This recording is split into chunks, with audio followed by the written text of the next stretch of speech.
Video वाले paper में आया था कि बताइए सार बनने के लिए सबसे ज्यादा बोली कहाँ लगती है, तो मिथिलांचल में है। माँ जानकी का भाई बनने के लिए 1-1 करोड़ की बोली लगती है। कोई कहेगा 10 लाख, कोई 20 लाख, कोई 50, कोई करोड़, कोई 2 करोड़। ऐसे माँ जानकी का भाई बनने के लिए जो वार्षिक रंगमंच में कार्यक्रम मिथिलांचल में किया जाता है, वहां पर बोली लगता है महाराज, लावा परसने के लिए, माँ जानकी का भाई बनने के लिए।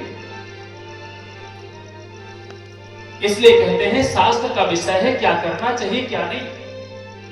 शास्त्र कहता है, मैं बात यहां से उठाया था कि भोजन के परिप्रेक्ष्य में, भोजन करने के बाद में अपने जूठन को उठा लेना चाहिए। भोजन करने के बाद केवल अपने नाखून तक आप धुल सकते हैं कि उतना ही उठे धुलें आप कि जितना जमीन पे आप उठाएं तो फिर जमीन और गंदी ना हो और ज्यादा आपका जूठ ना गिर जाए। नाखून तक धोइए, फिर जूठ उठा लीजिए। उसमें मल के धोना चाहिए। जो मल के भोजन उसमें धुलते हैं थाली में, दग्धता उनके पास में आती है महाराज। नहाना नहीं चाहिए उसे नहाने। हाँ, कटु सत्य है। जाके नारद पांच रात्र में आर्ष ग्रंथ में ब्रह्म वैवर्त पुराण में कईयों पुराण में लिखा है, बता दे रहा हूं, पढ़ लीजिएगा। दरिद्रता के लक्षण होते महाराज। उसके बाद में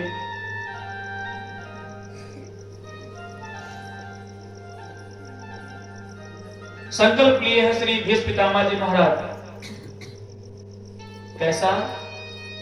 गिरिधराज जटायु में बिना राम कथा के धरती पर कोई कथा नहीं हो सकती।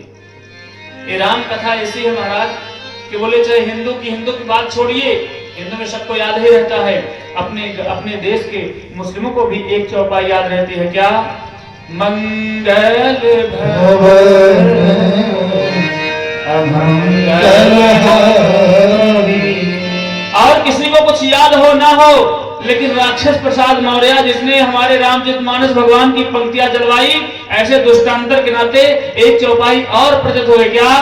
ढोल गवार शूद्र सुनाली सकल ताड़ना के अधिकारी।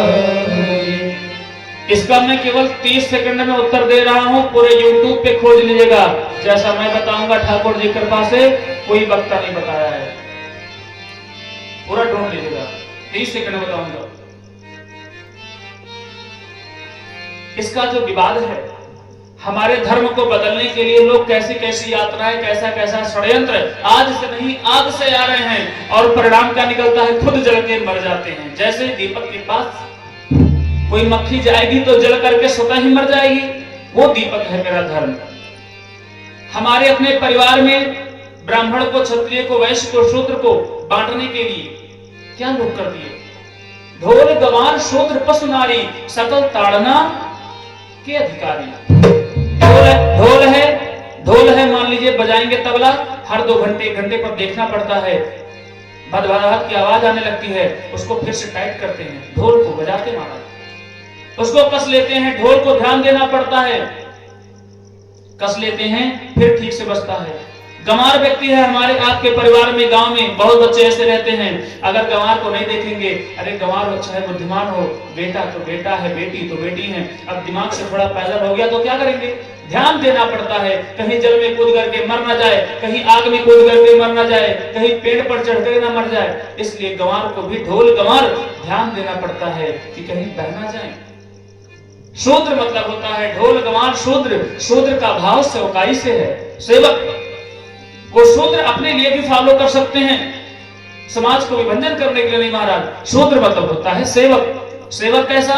जैसे धान की रोपाई चल रही है, बिया उखाड़ा जा रहा है, धान बैठाया जा रहा है, अगर मालिक होके आप मेड़ पे खड़ा होकर देखेंगे नहीं कि बीघा के हिसाब से चल रहा है कि घंटे के हिसाब से चल रहा है, तो बोले जो आपके नौकर सेवक है ना, सेवक जो आपके हैं उसी को कहा गया है कि शूद्र। अगर आप उनको नहीं देखेंगे तो बोले अपना खड़ा होकर के बार बार हर कदम पे कमर सीधा करेंगे, आपका घंटा चल रहा है, घंटा खत्म, उनको टाइम काटना है रोजाई का, इसलिए अपने सेवकों को ध्यान देना पड़ता है। शूद्र का मतलब सेवक। ढोल गंवार शूद्र पशु। पशु माने होता है जानवर को आप चराएंगे, ध्यान नहीं देंगे तो इधर उधर पता नहीं कहां मुंह मार लेंगे, नुकसान कर देंगे। और नुकसान कर देंगे तो आज के संस्कार में बागीचे में आम के महीने में एक आम उठाने में आते तो बड़े बड़े परिवार में गोली चल जाती है। कहीं एक जानवर नुकसान कर दिया महाराज, तब क्या हो जाएगा। इसलिए पशु को ताड़ना पड़ता है, देखना पड़ता है। नारी है, नारी को भी देखना पड़ता है। नारी को कहा गया है कि उनको ताड़ा करिए, देखा करिए। क्यों? नारी है हीरा, हीरा को कभी खुले स्थान पर नहीं छोड़ना चाहिए महाराज। हमारे धर्म में नारियों को लक्ष्मी, हीरा, जेवरात से ज्यादा महंगा बहुमूल्य बताया गया।